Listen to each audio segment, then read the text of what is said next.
this is Sandra from the Cherry Heart podcast, and I have a tutorial for you today of how I make my classic granny squares and change colours and weaving in the end of those squares. So in part one I showed you how to make this granny square. If you haven't seen that yet, I'll link it up here for you, and I'll pop a link in the description box below so you can go and watch that and catch up and come back here. Let's start with changing colours. So I'll make a square like this one here. So I'll start with this pink colour and I'll do this first round just as I did in the other tutorial, and then we'll talk about how to change the colour. So here we are with our little tiny square with one round complete. In the previous tutorial, because I was using the same colour, I started the next round by taking the yarn into the corner, by making a slip stitch into the corner space. But as we're going to cut this yarn and add a new colour, I don't need to do that. So I'm just going to cut this yarn here and pull that end through to the front.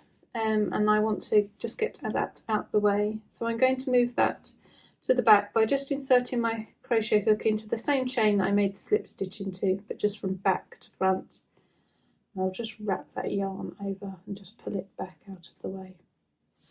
So here's our new colour, and I've just got the yarn end hanging there, and I'm literally going to just put the hook into the chain space and pull that new colour through. And then I'm just going to hold this end and my other yarn end. I'm just going to hold those over there so they're trapped between the hook and the yarn, just to cinch them in place while I make the first few stitches, and then I'll drop them.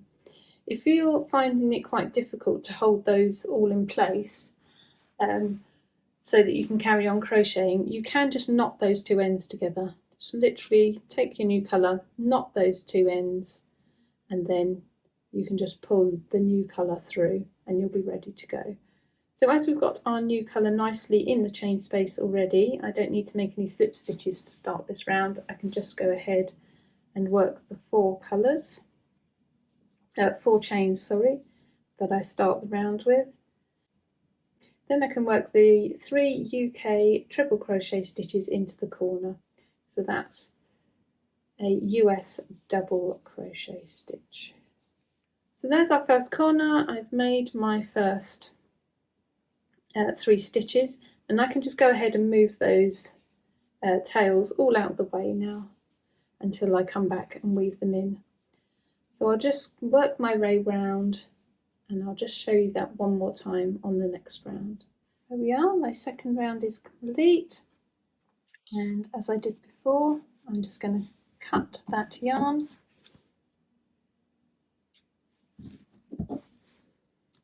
pull that through, and just bring that yarn to the back of the work out of the way.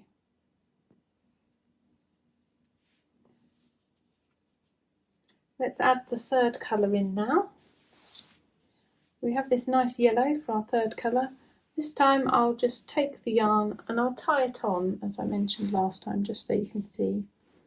So just flip that to the back and literally just tie that new colour on the knot. So there we are, you can see the knot is on there, and then you can just take the crochet hook, grab that new working colour yarn, and bring it through. You just might need to pull those ends up just to get it to cinch up nicely, so you've got a nice neat start in that corner. Then you can chain 4, and you're ready to start off your new round. So last of all, we need to weave in our ends and make everything look nice and neat and tidy. So to do that, we'll need a yarn needle, just a regular sewing needle, but a bit bigger and chunkier. And I've got a round ended one, but you can use a sharp point if you prefer. So we thread our yarn on. And so for this centre one, I just like to work the thread round the middle circle just a couple of times. I generally work over it as I'm making those first stitches, sort of trap it between the stitches as I go, but a few more goes round just to really cinch it up and secure it. Works nicely. With the other ends, I just like to take it under the loops on the back and just thread it along. And the secret of getting the ends to stay in place and not pop out everywhere just seems to be making sure you go in at least 2 different directions. So if you work down here, you want to come back on yourself, or at least work a few different ways. That just seems to keep it all in a little bit more securely. So I'm just lifting these loops up and finding ways to hide that yarn. And you want to make sure you've got a good couple of inches threaded in and secured. So I will work back on myself now. And I'll go up this side to finish. So you can literally work back through the same stitches. That does make it very secure, but if you ever want to undo your work or change your colour, it does make it quite difficult to do. So I'm just going to pop mine through that way. Just make sure it's not pulling the stitches, but is nice and firm and not baggy. And then I can cut the end off. So nice and neat square. So on this one, where I haven't got so much space to weave in the end, I like to make sure I keep the yarn ends in the same colour areas as much as possible, just so there's no chance of a different colour poking through from the front. So let's try that with one of these pink ones. So as I said before, if you can go down and then back in the opposite direction, that's the securest way.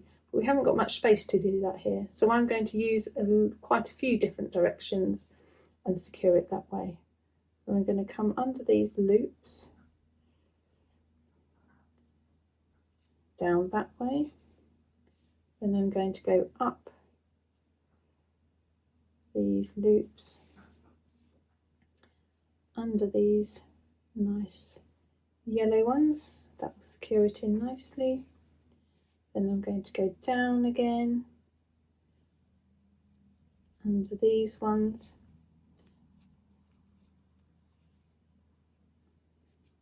and then I'm probably just going to go back under these ones again, because where you've got a lot of stitches like this, I always think that's a nice lot of stitches to clamp the end in place.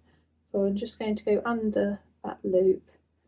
See, I'm above it there. I'm just going to go under it, and then that's going to take that yarn back on itself. And that should hold that in nicely because we've come all the way across. And that will cinch that in nicely. So that's how I would deal with it if I've just got that much space to put my weave the end into. So again, when I'm weaving in these pale pink ones, because I've got very limited space to even go up and down, I generally like to take the edge end and just bring it down to the middle and take that round the middle a few times as well. There we are, all our ends in, and nice and neat on both sides. Thank you for watching this video. If you liked it, if you could give me a thumbs up on YouTube, and if you'd like to subscribe for more content, I have podcasts, quiet moment vlogs, and sometimes more tutorials. Thanks for watching.